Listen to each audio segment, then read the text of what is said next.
প্রধানমন্ত্রী তার লাইফ টাইমে 10 বছরের বেশি কন্টিনিউ করতে পারবেন না।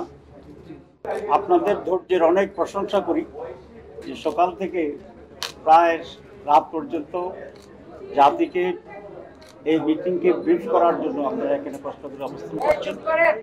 আমার দলের পক্ষ থেকে আপনাদের ধন্যবাদ।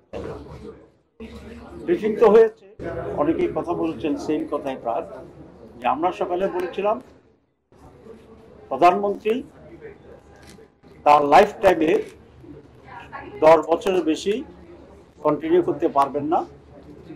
এই ব্যাপারে আমরা ঐকমত্য হয়েছি। শুধু বিএনপি বলা যায় আর দু একটি ছোট দল তারা এটা বলছে, পররা চিন্তা করে জানাবে তাদের সাথে আলোচনা।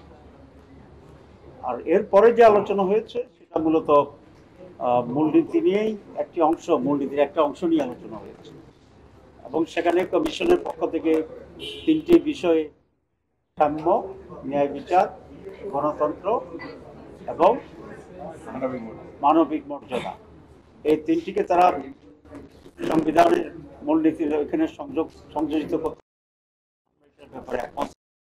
আর 15th অ্যামেন্ডমেন্টের পরে বর্তমানে যেটা হয়েছিল আওয়ামী লীগের পিরিয়ডে যে সংশোধনীটা হয়েছিল সেটাকে আমরা টোটালি নাকচ করার কথা বলেছি।